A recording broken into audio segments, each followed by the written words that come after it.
আছোঁ অসম টেট উত্তীৰ্ণ প্ৰাৰ্থীসকলৰ যিসকল ইতিমধ্যে অনলাইন এপ্লাই কৰিছে।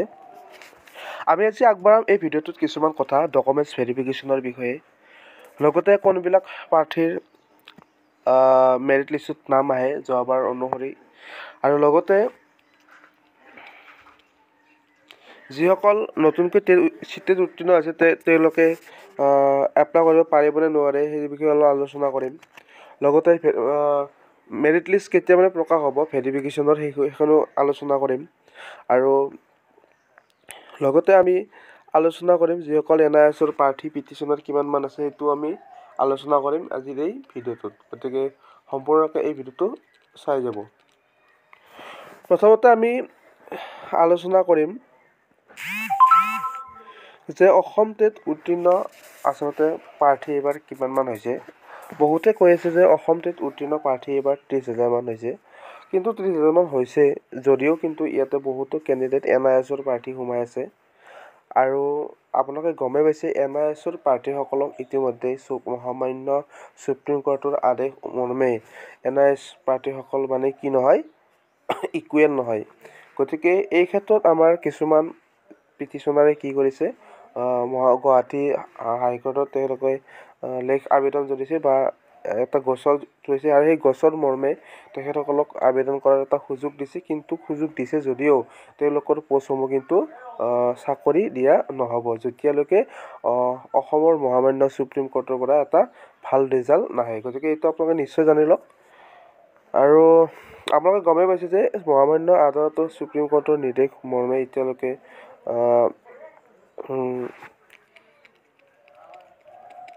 আপিল কৰিছে কিছুমান প্ৰাৰ্থীসকলে বিভিন্ন ষ্টেটত, কিন্তু ইয়াৰ পজিটিভ ৰিজাল্ট অহা দেখা নাই।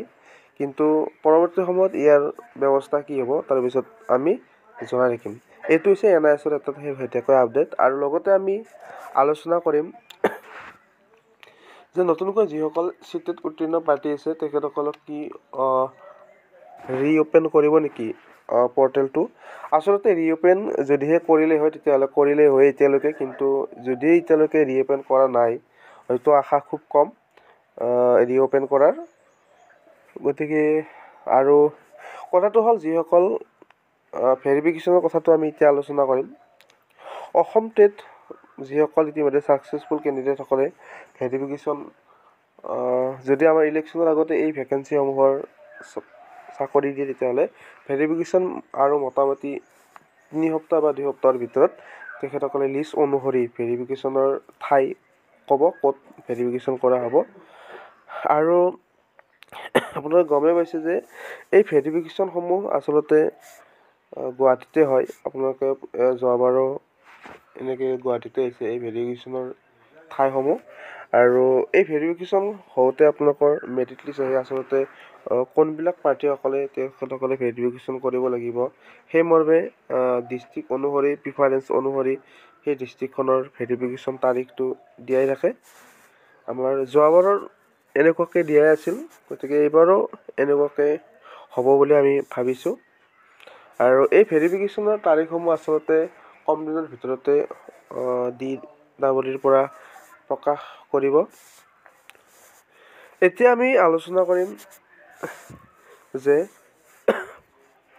আমি কি ডকুমেণ্টছ নিব লাগিব এই ভেৰিফিকেশ্যনৰ সময়ছোৱাত। আমি গমেই পাইছোঁ যে যিবিলাক আমি ডকুমেণ্টছেৰে আমি এই আবেদন প্ৰক্ৰিয়াসমূহ অনলাইন কৰিছোঁ সেই ডকুমেণ্টছসমূহ গোটেইবিলাক লৈ যাব লাগিব। অৰিজিনেল ডকুমেণ্টছসমূহ লৈ যাব লাগিব। যাৰ যি ডকুমেণ্টছেৰে আপডেট কৰিছে, যিসকলৰ গ্ৰেজুৱেট আছে তেখেতসকলে গ্ৰেজুৱেট চাৰ্টিফিকেট নিব লাগিব। হাই ছেকেণ্ডাৰীত 50% লাগিব, সেই 50% লাগিলে হাই ছেকেণ্ডাৰী মাৰ্কশ্বিট চাৰ্টিফিকেট লাগিব। যিসকল অকল হাই ছেকেণ্ডাৰী পাছ, গ্ৰেজুৱেটসকল গ্ৰেজুৱেটৰ লৈ যাব লাগিব। আৰু লগতে OBCখন লৈ যাব লাগিব। আৰু PRC অনুসৰি ভোটাৰ আদি বা আধাৰ কাৰ্ড এইবিলাক লৈ যাব লাগিব। আৰু লগতে আপোনালোকে যদিহে কিছুমান নেশ্যনেল লেভেল বা ষ্টেট লেভেলত ৰিপ্ৰেজেণ্টেটিভ কৰিছে তেতিয়ালৈকে সেই চাৰ্টিফিকেটখন যদি আছে সেইখনো লাগিব। তাৰোপৰি আমাৰ এই ভেৰিফিকেশ্যন হোৱাৰ পিছত আপোনালোকৰ ফাইনেল মেৰিট লিষ্ট আহিব, আৰু এই ফাইনেল মেৰিট লিষ্টত যাৰ নাম থাকে তেখেতসকলে এই চাকৰিটো লাভ কৰিবলৈ সক্ষম হ'ব। আৰু ইতিমধ্যে আপোনালোকে গমেই পাইছে যে VTRতো আমাৰ হায়াৰ ছেকেণ্ডাৰী PGT এইবিলাকৰ অনলাইন আবেদন আৰম্ভ হৈ আছে। আপোনালোকে যদিহে কৰা নাই আপোনালোকে আবেদনখিনি কৰি ল'ব।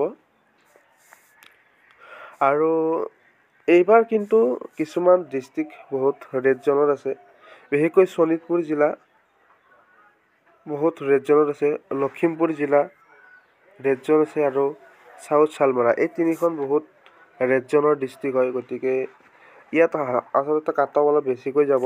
আপোনালোকে গমেই পাইছে যে এই তিনিখন জিলাত বিশেষকৈ বহুত প্ৰাৰ্থীসকলে অনলাইন আবেদন কৰিছে এইবাৰ।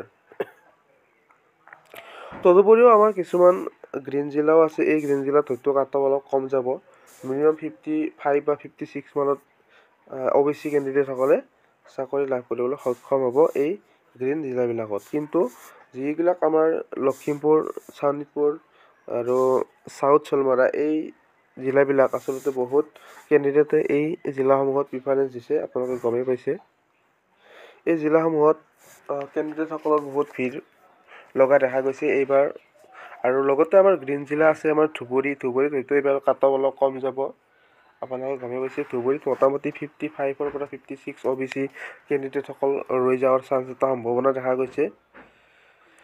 আৰু লগতে গোৱালপাৰা এইবিলাক আচলতে এইবাৰ বেছি কেণ্ডিডেট যোৱা নাই এই ডিষ্ট্ৰিক্টসমূহত। আৰু লগতে নগাঁও আচলতে এখন ৰেড ডিষ্ট্ৰিক্ট হিচাপেও প্ৰকাশ পাইছে। আচলতে নগাঁৱতো বহুত কেণ্ডিডেটে এইবাৰ এপ্লাই কৰিছে, আপোনালোকে গমেই পাইছে। আৰু তাৰপিছত এইবাৰ আনৰিজাৰ্ভ যোৰহাটতো এইবাৰ অলপ কম কাট অফ যাব আনৰিজাৰ্ভৰ ক্ষেত্ৰত, কাৰণ কেণ্ডিডেট আচলতে এইবিলাক ডিষ্ট্ৰিক্টত বেছি যোৱাই দেখা যায়। তাৰপিছত বঙাইগাঁও জিলা, এইবিলাক আচলতে গ্ৰীণ জিলা।